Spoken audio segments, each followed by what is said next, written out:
Welcome. আমরা এই ভিডিওতে দেখব যে মাইথন থেকে যে রাস্তা এবং ভাটিন্ডা ফলস যাওয়ার যে প্রাকৃতিক দৃশ্য সেটাই আমরা এই ভিডিওতে দেখব। তো আমাদের বাইক রাইডটা অ্যাকচুয়াল শুরু হয়েছিল কলকাতা থেকে আজকে, আর আমরা খুব ভোরে বেরিয়েছিলাম। প্রথম এপিসোডে আমি দেখিয়েছি যে কলকাতা থেকে কিভাবে আমরা মাইথন ড্যাম পৌঁছেছি এবং এখন এই মাইথন ড্যামের ওপর দিয়ে আমরা যাচ্ছি। অ্যাকচুয়াল মাইথন ড্যাম আমাদের দেখা হয়ে গেছে এবং প্রথম পর্বে সেই ভিডিওটাই আছে। মাইথন ড্যামে একটু মুড়ি আর স্ন্যাক্স, চা এবং একটুখানি ব্রেকফাস্ট করে আমরা ওখান থেকে গাড়িটা ছেড়েছি 10:30টার সময়। আর এখন মাইথন ড্যাম থেকে জাস্ট আমরা আবার হাইওয়েতে উঠেছি। এখন আমাদের যেতে হবে ধানবাদ এবং ধানবাদ থেকে বাঁদিকে ভাটিন্ডা ফলস। এটাই আমাদের আজকের এখনের টার্গেট। এরপরে আমরা পরের এপিসোডে দেখাবো উশ্রী ফলস, কীভাবে আমরা ভাটিন্ডা ফলস থেকে আবার উশ্রী ফলসের দিকে যাব।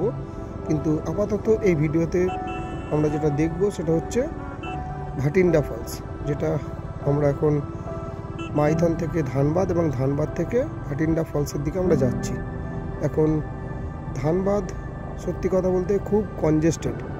আমি যা দেখলাম ভীষণ জ্যাম, এবং মোটামুটি সেই জ্যামটাকে কোনো রকমে বাইপাস করে আমরা একটু ফাঁকা রাস্তা এখন পেয়েছি। আর এখন আমরা আছি ভাটিন্ডা ফলসের রাস্তায়। যাই হোক, একটু ফাঁকা এবং ওই গাছগাছালি ভরা এবং দুই পাশে বেশ হালকা জঙ্গল, সেরকম একটা রাস্তার মধ্য দিয়ে আমরা এখন ভাটিন্ডা ফলসের দিকে যাচ্ছি। আর অনেকটা দেরিও হয়ে গেছে, কারণ রাস্তা ছিল অল্প আর জ্যাম ছিল এত, যার জন্য আমাদের অনেকটা সময় লেগেছে।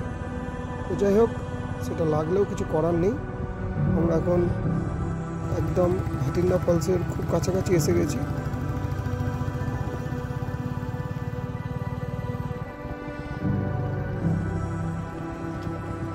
তবে একটা কথা বলতে কি, এই ভাটিন্ডা ফলসের যাওয়ার ধানবাদের পর থেকে যে রাস্তাটা, সেটা কিন্তু খুব সুন্দর, বেশ মন ভোলানো রাস্তা, ফাঁকা ফাঁকা সুন্দর অসাধারণ একটা দৃশ্য দেখতে দেখতে কিন্তু আমরা এখন ভাটিন্ডা ফলসের দিকে যাচ্ছি। তো চলো আমরা এই রাস্তাটাকে দেখতে থাকি এবং তারপর আমরা ভাটিন্ডা ফলসের কী দৃশ্য সেটা কিন্তু দেখব।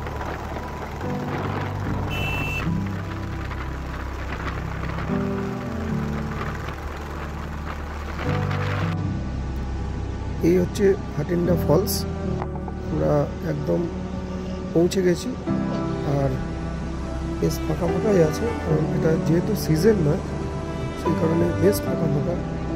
তো যাই হোক, আমরা উপরে গাড়িটাকে পার্কিং করে দিয়েছি। পার্কিং চার্জ নিল 20 টাকা। এখানকার লোকাল লোক কিছু টিকিটের ব্যবস্থা করে এখানে পার্কিং চার্জটা নিচ্ছে। তো পার্কিংটা করে আমরা আস্তে আস্তে ওই ফলসের দিকে নামছি। বেশ চারিদিকে অনেকটা জায়গা কিন্তু দেখতে পাচ্ছি, খুব সুন্দর একটা প্রাকৃতিক দৃশ্য। তবে যেহেতু এটা অক্টোবর, তাই ফলসের জল তুলনামূলক একটু কম আছে, কিন্তু সেটাও কম মানে এমন না যে ফলসটা খুবই ছোট, যথেষ্ট বড় একটা ফলস। এবং বেশ ফলস বলা যায় না, এটাকে অ্যাকচুয়াল ক্যাসকেড বলা যায়। সেই ক্যাসকেডটাই আমরা দেখছি, আর প্রচণ্ড তীর বেগে কিন্তু জল কিন্তু প্রবাহিত হচ্ছে। আর যাই হোক, এখানে সবথেকে বড় কথা হচ্ছে ফাঁকা জায়গা প্রচুর রয়েছে। যারা পিকনিক করার মুডে আসেন তারা অবশ্যই ভালো একটা পিকনিক স্পট এখানে উপহার পাবেন আশা করি, কারণ এখানে পিকনিক করার মতো অনেক জায়গা রয়েছে। আর আমরা এখানে বেশিক্ষণ স্টে করবো না যদিও, কারণ আমাদের আজকে অনেকটা রাইড করতে হবে। এখনও আমরা এখান থেকে যাব উশ্রী ফলস, তারপর সেখান থেকে বেরোবো আমরা দেওঘরের দিকে, কারণ আমাদের আজকে স্টে হচ্ছে দেওঘর। যাই হোক, এসেছি যখন একটু ভালো করে না দেখলে সেটা কখনোই ভালো লাগে না। আর এই হচ্ছে ভাটিন্ডা ফলস, যার অনেকগুলো ধারা বা অনেকগুলো ক্যাসকেড এবং অনেকগুলো স্রোত, যেটা অনেকগুলো জায়গা থেকে নিচের দিকে পড়ছে এবং গড়িয়ে যাচ্ছে। আর নিচের দিকেও বেশ খানিকটা জায়গা আছে, এখানে জলটা কিন্তু যাচ্ছে, সেখানেও একটা ছোট ধাপ সৃষ্টি হয়েছে। তো এই ক্যাসকেডটা দেখতে কিন্তু অসাধারণ লাগে। আর আমরা যা আপাতত দেখতে পাচ্ছি জলের বেগ মানে মারাত্মক। আমরা উপর থেকে হয়তো এতটা বুঝতে পারিনি, যে খুব ছোটো লাগছিল একটু দূর থেকে, কিন্তু যতটা কাছে এসেছি এর যে বেগ এবং এর যে সৌন্দর্য আরও বেশি করে মনে হয়েছে। আর এই হচ্ছে জিওগ্রাফিক্যাল টার্ম, যেটা মন্থকূপ বলি আমরা। সেই মন্থকূপ এই জলের বেগে এখানে সৃষ্টি হয়েছে অনেকগুলো, সুন্দর দেখতে লাগে। অ্যাকচুয়ালি এইগুলোতে পাথর আটকে ঘুরে ঘুরে এইরকম গর্তগুলো তৈরি করে। প্রচুর এখানে এই মন্থকূপ দেখা যাচ্ছে। আর এই হচ্ছে আরেকটা ধাপ, যে ধাপটা থেকে বেশ চওড়া করে জলের ধারা কিন্তু নেমে আসছে। সত্যি প্রাকৃতিক দৃশ্য যদি বলতে হয় সেটা কিন্তু অসাধারণ। তো যাই হোক, যারা মনে করছেন ভাতিন্ডা ফলস আসবেন, অবশ্যই আসুন। এখানে হয়তো থাকার কোনো ব্যবস্থা নেই, সামান্য দু একটা দোকান আছে, খাবার দোকান পাওয়া যেতে পারে, ওষুধপত্রের দোকান কিন্তু নেই, সেদিকটা খেয়াল রাখতে হবে অবশ্যই। আর গাড়িতে অবশ্যই বেশি করে তেল নিয়ে আসতে হবে, কারণ এই যে রাস্তাটায় মানে একদম ভাটিন্ডা ফলসের খুব কাছাকাছি, সেখানে কিন্তু কোনো পাম্প নেই। অন্তত 30 কিলোমিটার দূরে পাম্প রয়েছে। এটা একদম রিমোট এরিয়ায় লোকেশানটা, সেই দিকে একটু খেয়াল রাখতে হবে। আর যারা ট্রেনে আসতে চান তারা অবশ্যই ধানবাদে নেমে সেখান থেকে এখানকার লোকাল যে গাড়ি, অটো আসে বা 4 চাকা যে কোনো গাড়ি কিন্তু এখানে চলে আসে।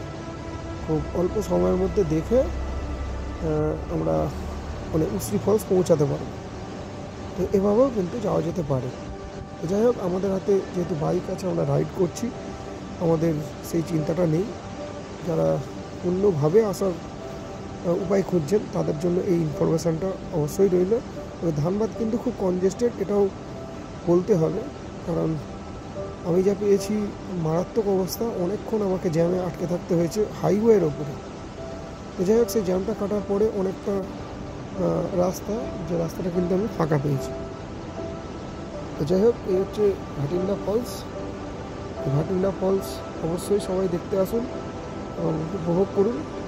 আর এখন শীতকাল, সিজন আসছে, সিজন আসার সঙ্গে সঙ্গে এখানে যেটা আমার চোখে পড়লো, যে বেশ পরিষ্কার করে নতুন নতুন ফুলের গাছ সেগুলো লাগানো হচ্ছে, যাতে পার্কটাকে আরও সুন্দর করে তোলা যায়। কারণ এখানে প্রচুর মানুষ, তারা ওই শীতকালে ভিড় জমাবেন আশা করছি।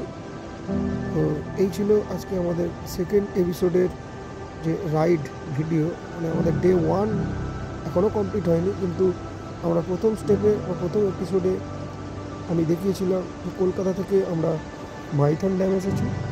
সেকেন্ড এপিসোড আমার এটা রইল মাইথন ড্যাম থেকে